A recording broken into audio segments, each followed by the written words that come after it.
욥기 23장 1절에서 10절까지 말씀, 이 아침 첫 시간에 저희가 함께 읽고 은혜를 나누겠습니다.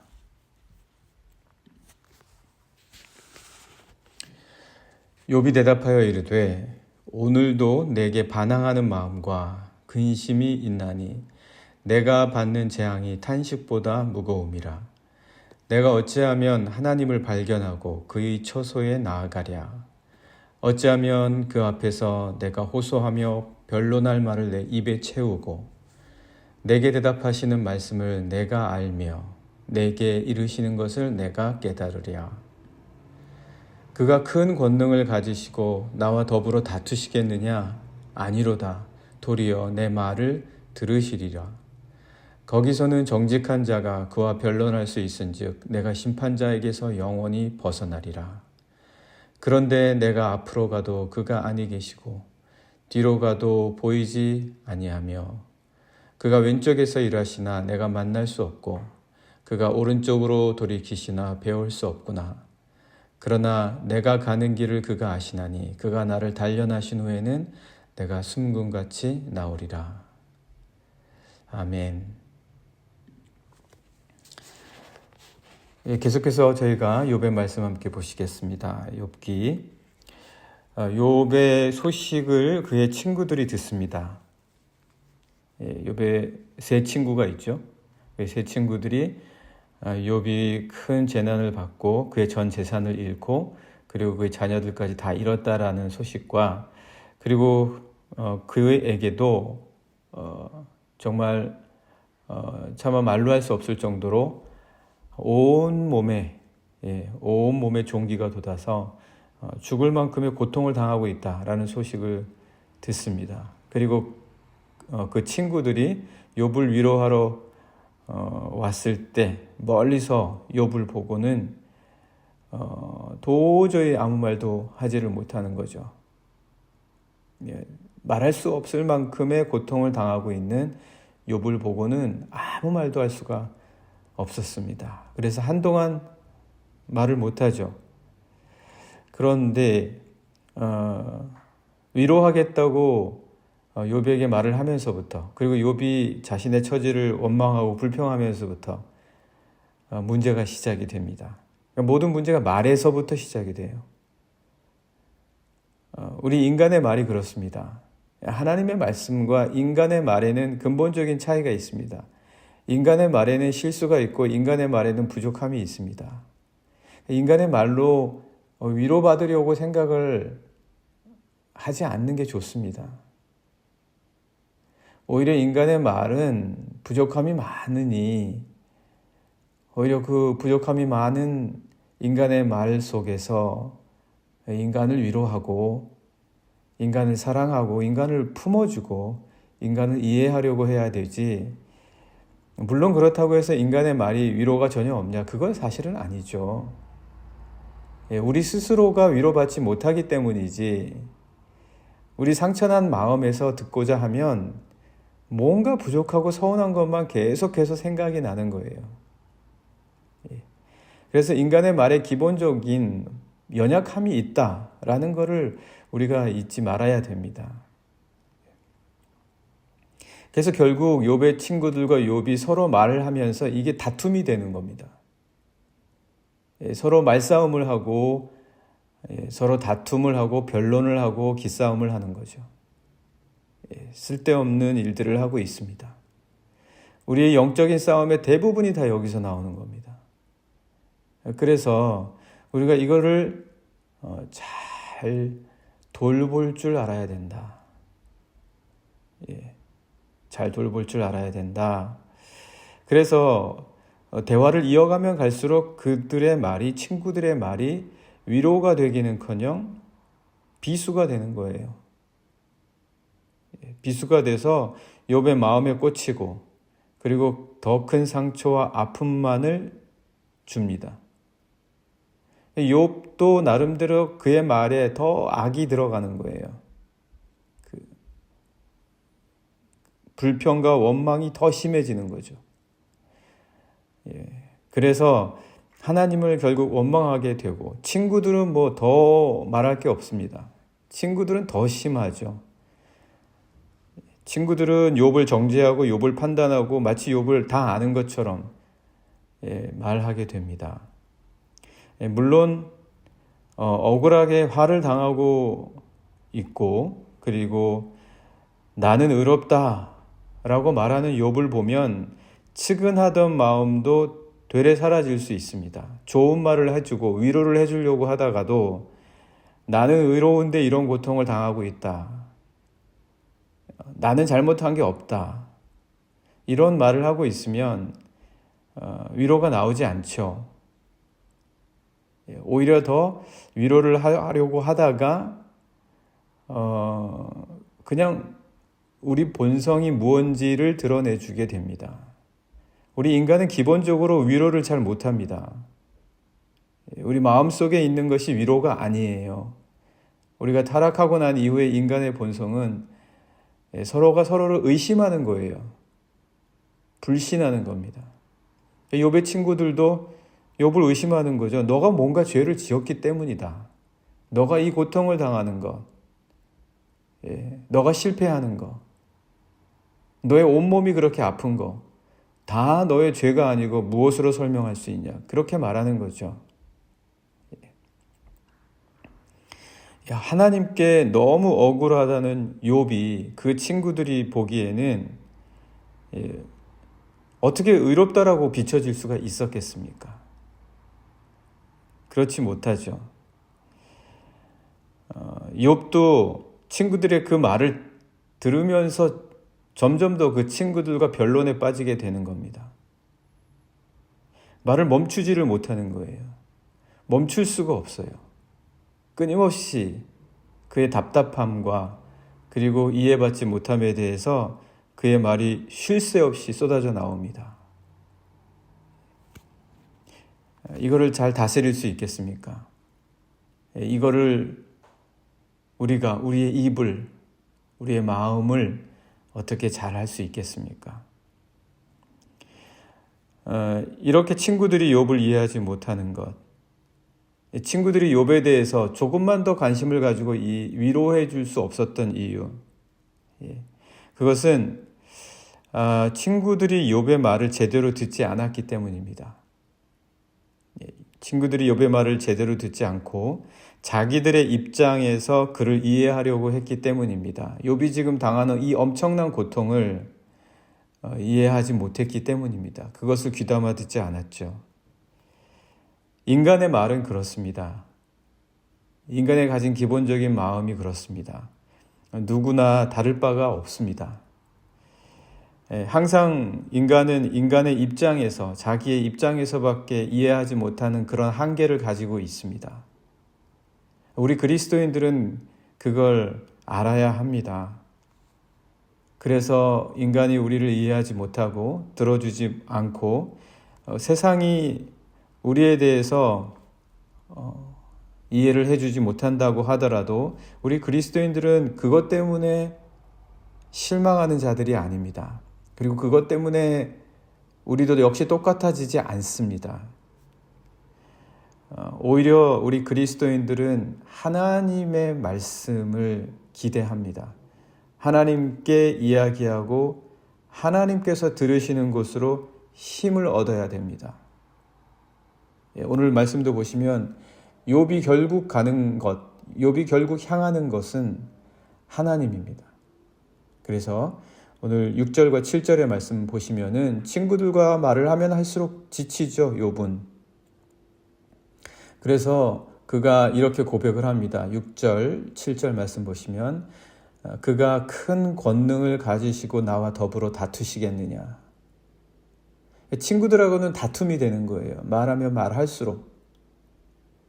끊임없이 쏟아지는 말 속에서 괴로워하게 되는 것뿐이죠. 그래서 그는 결국 하나님만이 나를 이해하고 나를 들어주시겠구나라는 것을 뼈저리게 느낍니다. 이거를 느끼는 것만으로도 대단한 거예요. 그래서 하나님은 나와 이렇게 다투시지는 않을 거야. 도리어 내 말을 들으시리라 하나님께서는 내 말을 들으실 것이다. 그렇게 이야기를 합니다.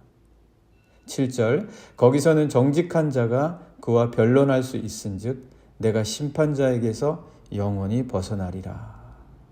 세상과 친구들은 끊임없이 심판하려고 하는 거예요. 끊임없이 정죄하려고 하고 그 죄를 욥에게서 찾으려고 하는 거죠. 너가 틀림없이 죄를 지었기 때문이지 그렇지 않고서는 이런 일이 올 수가 없다. 어떻게 이 세상의 모든 불행을 죄로 이해할 수 있겠습니까? 어떻게 다 죄로 풀이할 수 있겠어요? 모든 불행이 다 죄 때문입니까? 우리 교회가 죄 이야기를 아주 너무 쉽게 하죠. 조심해야 되는 겁니다. 죄에 대한 것을 깨닫되 죄 이야기를 너무 쉽게 하는 거예요. 정말 우리가 심판자가 아니잖아요. 욥에 대해서 욥이 이렇게 말하는 걸 보고 친구 엘리바스는 화를 냅니다. 화를 내면서 어떻게 이야기를 하냐면 이게 전부 다 너의 죄악 때문이다. 전부 너의 죄악 때문이고 그 죄를 구체적으로 이제 22장에서 오늘 우리가 보는 말씀은 아니지만 22장에서 다 이야기를 하거든요. 근데 그의 판단이 엘리바스의 판단이 너무 기가 막히는 거예요. 마치 욥이 어떤 죄를 범했는지를 일일이 다 본 것처럼 말하는데 하나도 본 게 없어요. 하나도 본 게 없고 다 그의 상상일 뿐이다. 어떤 죄를 말하냐면 욥 너가 형제를 볼모로 잡았고 욥 너가 헐벗은 자를 벗기고 욥 너가 과부를 돌려보냈고 욥 너가 고아의 팔을 꺾었기 때문이야. 그래서 너에게 이 모든 불행이 닥친 거야. 그러니까 그 친구들이 욥이 이런 죄와 악을 행했다라고 하는 근거는 이런 일들을 보았기 때문이 아니라 욥이 지금 불행을 당하고 있기 때문이라는 거예요. 불행을 당했기 때문에 틀림없이 이런 죄를 남모르게 범했다라는 거죠. 이런 어처구니 없는 일이 어디 있습니까? 친구들이 이렇게까지 말하는 것에 욥은 정말 참을 수가 없었습니다. 그래서 이렇게 말하는 거죠. 나는 반항하고 싶다. 나는 반항하고 싶다. 분노한다라는 거죠. 옛날에 그런 영화 있지 않았습니까? 제임스 딘의 이유 없는 반항이라는 게 있었죠.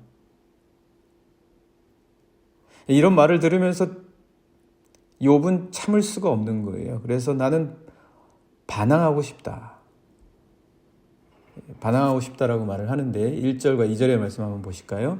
욥이 대답하여 이르되 오늘도 내게 반항하는 마음과 근심이 있다. 내게 반항하는 마음이 있다.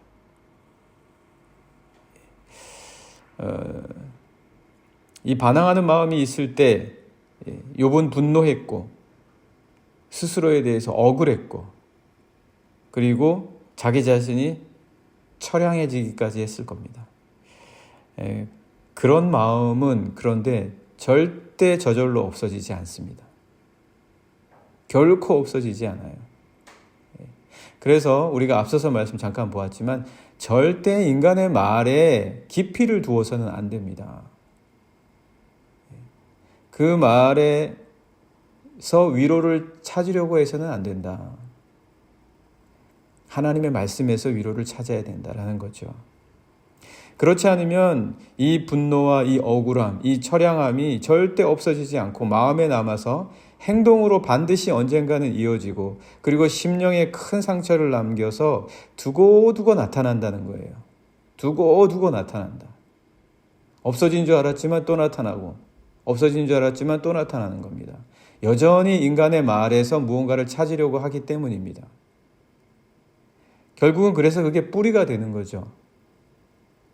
쓴 뿌리가 되는 겁니다. 그게 그냥 작은 나뭇잎이나 가지로 남아있어서 없어지는 게 아니라 뿌리가 되는 것이다. 그래서 우리의 심령에 지대한 상처를 남길 수도 있다라는 것이죠. 반드시 하나님을 찾아야 됩니다. 반드시 하나님을 찾고 하나님의 말씀에서 위로를 얻어야 됩니다. 욥이 이때 할 수 있는 것은 반드시 하나님을 찾아야 되는 거예요. 그렇지 않고는 방법이 없다. 친구가 하나도 아니고 둘도 아니고 셋이 왔지만, 자기 아내도 있었지만 그들에게서 얻는 위로는 하나도 없었다. 반드시 하나님을 찾아야 된다. 그리스도인들은 언제나 하나님을 찾는 자들이다. 우리의 정체성은 하나님께 있다. 때문에 우리는 하나님에게서만 위로를 받을 수 있고, 하나님의 말씀 속에서 우리의 마음은 치유가 되고 우리의 쓴뿌리들은 사라질 수 있다. 바로 그거죠. 그래서 욥이 하나님을 찾습니다. 3절부터 말씀 보시면, 내가 어찌하면 하나님을 발견하고 그의 처소에 나아가랴. 어찌하면 그 앞에서 내가 호소하며 변론할 말을 내 입에 채우고. 5절, 내게 대답하시는 말씀을 내가 알며 내게 이르시는 것을 내가 깨달으랴. 반드시 하나님을 찾아야 된다. 욥은 정말 하나님을 만나고 싶었습니다. 하나님을 만나야만 했습니다. 그러나 하나님을 이 세상에서 찾는다는 것이 쉬운 일은 아니죠. 믿음으로 찾아야 되지 않습니까? 눈으로 찾는 것도 아니고 감각으로 찾는 것도 아니기 때문에 이 세상에서 하나님을 찾는다는 것이 결코 쉬운 일은 아니다라는 것이죠. 하나님께서 일하시는 것을 느끼는 것도 언제나 되는 일은 아닙니다. 그래서 어렵습니다. 욥은 이렇게 고백할 수밖에 없었습니다. 분명 하나님께서 계시는데 왜 내가 볼 수 없냐? 분명 하나님께서 역사하시는데 왜 내가 알 수가 없냐? 8절 9절 말씀 보실까요? 8절 9절. 그런데 내가 앞으로 가도 그가 아니 계시고 뒤로 가도 보이지 아니하며, 그가 왼쪽에서 일하시나 내가 만날 수 없고 그가 오른쪽으로 돌이키시나 배울 수 없구나. 네, 맞습니다. 이 세상에서 하나님을 만나고 하나님이 일하시는 것을 안다는 것이 이처럼 답답하고 억울한 상황인데도 정말 하나님께 반항하고 싶은 마음이 들 정도로 하나님을 볼 수가 없는 거예요. 우리가 반항하고 싶어서 반항하겠습니까? 이것이 우리 육체를 가진 인간의 현실이자 정직한 고백입니다. 이게 정직한 거예요. 이 정직한 고백을 욥은 지금 아마도 처음으로 하나님께 드렸을 겁니다. 자기 영혼이 어떻다라는 것을 처음으로 스스로 고백하는 시간이었을 것입니다. 그 전까지 이런 상황이 절대 오지 않았었거든요. 욥의 세 친구들은 여전히 마치 하나님을 본 듯이, 하나님의 뜻을 다 들은 듯이 욥을 정죄하고 판단합니다. 이건 죄 때문이다. 너무 쉽게 말하는 거예요. 그러나 그들은 하나님을 보지도 못했고 듣지도 못했습니다. 죄를 함부로 말하는 사람은 하나님을 아직 알지도 못하는 거예요. 하나님을 아직 알지도 못하기 때문에 마구 죄를 쏟아내는 거죠. 이건 죄 때문이야. 그래서 욥은 이렇게 말합니다. 그의 정직한 고백 끝에 그가 하는 말은, 이거는 죄 때문이 아니다. 이거는 단련이다. 이건 단련이다. 그렇습니다. 하나님을 본다는 것은 욥의 친구들처럼 이건 죄 때문이야. 마치 하나님의 뜻을 다 아는 것처럼 나는 다 알아. 나의 신앙으로 볼 때는 이건 이런 거야 라고 답을 주는 게 아닙니다. 모든 것이 확실해지는 게 아닙니다. 오히려 분명하지 않은 상황 속에서 받는 단련입니다. 그때 우리는 가장 하나님과 가까이 있습니다. 그때 우리는 하나님을 압니다. 그때 우리는 하나님을 갈망합니다. 그때 우리는 하나님을 더 찾고 사랑하게 됩니다. 이게 신앙입니다. 이게 믿음입니다. 더할 수 없이 하나님과 가까워지는 이 순간, 욥은 이 순간을 단련이라고 말합니다. 그래서 10절의 말씀, 그러나 내가 가는 이 길을 주님이 아십니다. 그래서 그가 나를 단련하신 후에는 내가 순금같이 나올 것입니다. 그래서 욥이 하는 말은 무엇입니까? 욥이 하는 말은 하나님이 나를 단련하시면 좀 더 나아질 거야. 좀 더 좋아질 수 있어. 욥의 친구들은 너는 죄 때문에 너는 정죄받은 거고 너는 지금 불행을 당해도 싸다라고 말을 하지만 욥은 하나님이 나를 단련하십니다 라고 고백할 수 있었습니다. 우리의 삶에서 하나님께서는 분명하지 않은 길 위에서 그리고 확실하지 않은 길 위에서 언제나 자신을 나타내십니다. 언제나 자신을 보여주십니다.